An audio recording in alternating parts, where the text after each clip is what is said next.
انت دلوقتي داخل على كليبزو، القعدة بتاعت الناس التقيلة اللي بتحب تتفرج على فيلم كامل وهي رايقة بكوباية شاي ومزاج عالي. هنا بنختصر لك الحكاية من غير ما نبوظها، ونقدم لك اللحظة اللي بخلي قلبك يدق وتقول الله، دي مش قناة، دي حكاية معمولة للعيار التقيل. زي ما بيقول عيسى الوزان، يلا بينا. الفيلم بيبدأ بنظرة سريعة على فرقة سرية من CIA اسمهم الكودي Overwatch. الفرقة دي بيقودها زعيم قوي اسمه جينس سيلفا. مهمتهم إنهم يقتحموا بيت آمن تابع لجهاز الأمن الفيدرالي الروسي، والبيت ده موجود على أرض أمريكية، وكل ده تحت المراقبة المباشرة من جيمس بيشوب بيراقب تحركات الفريق من مكان آمن وبيتابع كل خطوة بيعملوها. العملية دي فيها خطورة كبيرة جدا. Overwatch لازم يلاقوا يخلصوا على كمية سيزيوم. السيزيوم ده مش مادة عادية، دي مادة سامة جدا، ولو اتسلحت ممكن تموت آلاف.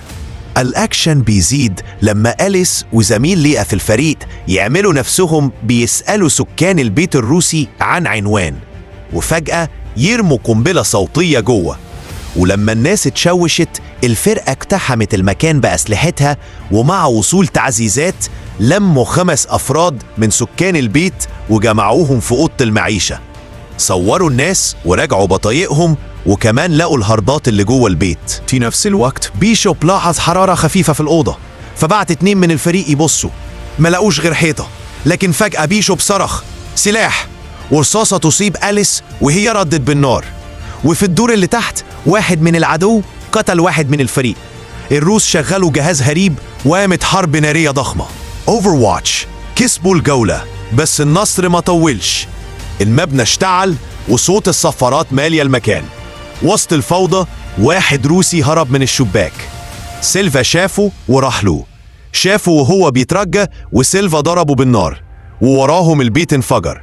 الفرقة جريت وركمت العربية وسابوا وراهم الحطام والنار. بس سيلفا فرحته اتكسرت لما شاف نشرة الأخبار إن الشاب اللي قتله اسمه كوريجن. خليكم فاكرين اسم الواد ده كويس، لأن القصة كلها عليه وهتتفاجئوا. وعمره 18 سنة بس. الخبر ده قلب مشاعر جوه سيلفا. نعدي 16 شهر والفرقة راجعة تاني للمهمة. مهمتهم دلوقتي هي استرجاع السيزيوم اللي اختفى بشكل غامض وقت العملية اللي فاتت. كل اللي لقوه وقتها كان شوية صناديق مليانة سلاح ولوحات مزيفة. بفضل معلومات موثوقة، Overwatch عرفوا إن السيزيوم موجود في دوكار. سيلفا وفريقه راحوا فوراً للسفارة الأمريكية في العاصمة، شرحوا خطورة الموضوع وإنه بيهدد أرواح كتير، ولازم يلاقوا السيزيوم قبل ما يقع في الإيد الغلط. الحدث بياخد منعطف تاني لما راجل غامض قرب من بوابة السفارة ومعاه هارد درايف، وقال إن اسمه لينور. قال للحراس إن الهارد عليه إحداثيات السيزيوم اللي فريق سيلفا بيدور عليه. من غير تأخير الحراس خدوا لينور على أوضة تحقيق عشان سيلفا وفريقه يقيموه. التحقيق بين إن لينور مجرد ضابط شرطة عادي، ما بيتعاملش مع حد، لا عنده عيلة ولا أصحاب ولا حتى سجل إجرامي. بس سيلفا مش مرتاح لظهور الشخص ده فجأة ومعاه معلومات. الهارد اللي مع لينور مؤمن بباسورد. أليس بدأت تستجوبه عشان تعرف الباسورد، لكن لينور أصر وقال مش هيدي الباسورد غير لما يتأمن خروجه من دوكار. وفي مشكلة، الهاردات مبرمجة إنها تتلف بعد كل دقيقة تشغيل، وده معناه قدامهم 8 ساعات بس قبل ما الداتا تضيع. علشان يقنع الفريق، لينور كشف مكان مخبأة من السيزيوم كان مخبي جوه لوحة مزيفة من بيت كوريجن.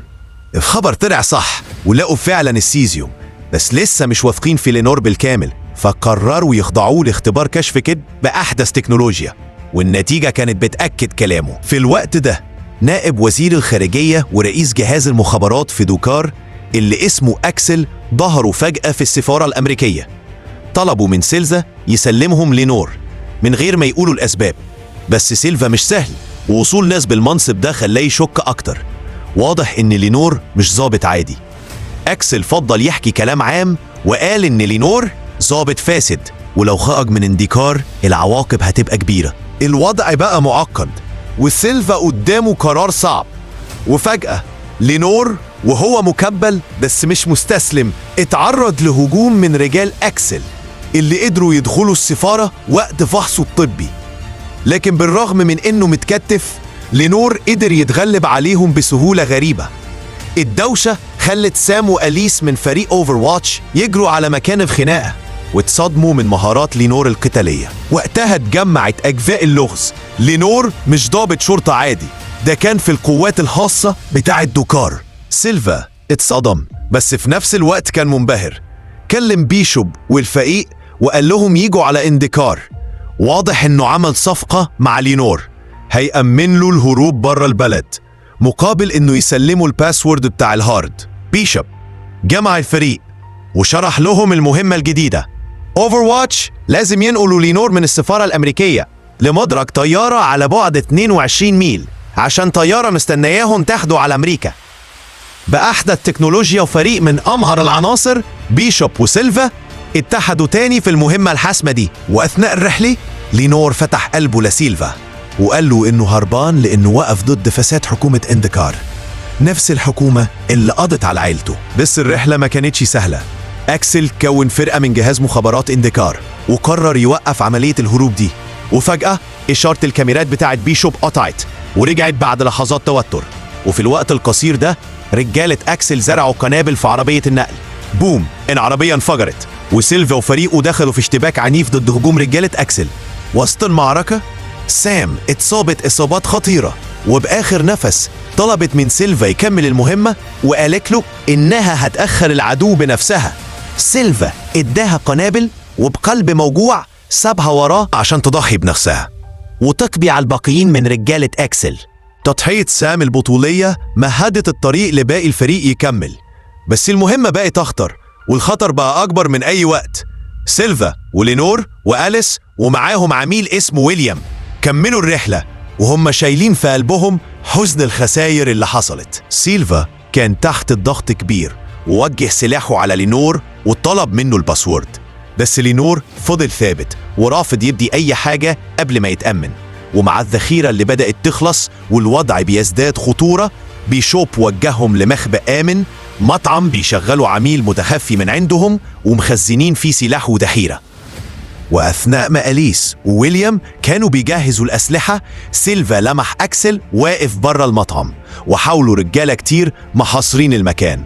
رغم تحذير بيشوب من أي خطوة متهورة، سيلفا خرج بكل جرأة وواجه أكسل ورفض يسلمه لينور.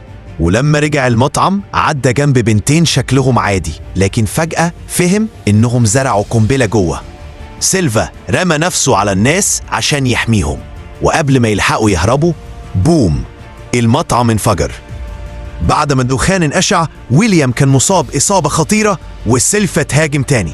أليس شالت ويليام وجريت بيه على العربية، أما لينور دخل عن خط وساعد سيلفا يخلص على المهاجمين. ركبوا العربية بسرعة وهم بيواجهوا وابل من الرصاص، بس قبل ما يبعدوا عربية من العدو خبطتهم بعنف واتحصلوا فورا. بيشوب وجههم يروحوا مبنى شقق قريب يستحبوا فيه. ما عداش وقت ولقوا رجالة أكسل بيهجموا بعنف على مكانهم. ويليام مات بشجاعة وهو بيقاوم، أما سيلفا وأليس ولينور قدروا يستخبوا جوه المبنى. بيشوب دلهم على جراج في الخلف، بس المطاردة ما خلصتش. وأثناء الهروب أليس اتفصلت عن الفريق وهي بتحاول تحمي بنت صغيرة. سيلفا قرر يمنع الخسارة دي وقال لبيشوب يطفي النور في المبنى، وفك قيود لينور وطلب مساعدته في إنقاذ أليس. أليس خبت البنت ورا مرتبة وزرعت قنبلة في حيطة الشقة. القنبلة انفجرت وهم دخلوا وقتلوا واحد من عدو. قالت للبنت تسمع الكلام وسابتها وبدأت تتحرك في الممر بهدوء، وفجأة لمحت واحد من العدو. أليس قتلت واحد وبعدين استخدمت المسدس وقضت على واحد كمان، بس الذخيرة خلصت. وفي اللحظة دي لينور دخل وبدأ يواجه العدو بحركات قتالية مدهشة وبيخلص على أي حد يقف في طريقه. أليس قابلت واحد من رجال أكسل طويل وضخم، حتى بعد ما قطعت له رقبته بزجاج مكسور فضلت بتتصارع معاه بصعوبة. سيلفا ولينور خلصوا على اللي كانوا بيواجهوهم وجريوا ناحيتها ولحقوها في الوقت المناسب. لينور بقناصته المذهلة قضى على الراجل، وأليس كانت خلاص بتنهار. الفريق خرج من المبنى وخطفوا عربية وانطلقوا على الطريق. وصلهم الموقع المطلوب ومفيش غير 4 دقايق قبل ما الطيارة تقلع. بس كالعادة أكسل ظهر تاني. سيلفا زهق وطلب من اوفر واتش يضربوا عربية أكسل بطيارة درون، وبالفعل العربية انفجرت وأكسل خرج من المعادلة للأبد. وصلوا المطار ولينور وفى بوعده وقال الباسورد. بيشوب وفريقه دخلوا الكود واكتشفوا أماكن السيزيوم في العالم كله. فتشوا لينور وقالوا له إنه يقدر يركب الطيارة، وفجأة سيرفر بيشوب وقع وطلع مكانه صورة كوراجن، والصدمة خبطت الكل. بيشوب فهم الحقيقة، لينور كان عميل ثلاثي، والمهمة دي كلها كانت مجرد تمويه عن الهدف الحقيقي. والمخ الخطير ورا كل ده هي كوراجين، واحدة من كبار المسؤولين في الحكومة الروسية. كوراجين كانت بتدور على انتقام من سيلفا وفريقه بعد ما ابنها اتقتل، فجندت لينور عشان يدي معلومات مزيفة لأليس ويوقع سيلفا في الفخ من غير ما يحس. سيلفا طلب من أليس تراقب لينور في الطيارة وهو رايح لبيشوب، لكن الشك زاد أكتر لما لينور نادى بيشوب باسمه الكودي ماذر، وده معناه إن هو عارف أكتر مما بيقول. في اللحظة دي قوات كوراجين هاجمت على فريق بيشوب والمعركة كانت مدمرة. كل الفريق مات ما عدا بيشوب اللي قدر يهرب بأعجوبة واختبأ بره. أنيس لاحظت إن حارس من الحراس مسدسه مش موجود وحلت اللغز. لينور مش هو الشخص اللي ادعى يكونه. رصاص بدأ يدوي ومصير أليس بقى في المجهول. العقل المدبر كوراجين كانت عايزة سيلفا يفضل عايش عشان تحرمه من كل اللي بيحبهم زي ما هي خسرت ابنها. سيلفا فهم اللعبة، بس بعد فوات الأوان. رجع بلده وهو مكسور بعد ما خسر فريقه كله، لكن قلبه لسه بيغلي وحلف ياخد حقهم ويبدأ الانتقام من أولهم، لينور. وبكده يا رجالة ويا ستات نكون وصلنا لنهاية الفيلم اللي قلبنا فيه الدنيا جري وضرب ومطاردات أكتر من خناقة على آخر قطعة بسبوسة في فرح شعبي. لو عجبك الفيلم ده وعايز تعيش الأكشن تاني، اسمه مايل 22، بس احنا في كليبزو بنسميه ميل الجري و22 مصيبة. ما تنساش تشترك في قناة كليبزو وتفعل الجرس عشان يجيلك كل جديد قبل ما يجيلك النوم. سلام بقى، أنا رايح ألبس خوتي واستخبى تحت السرير من كتر الانفجارات دي.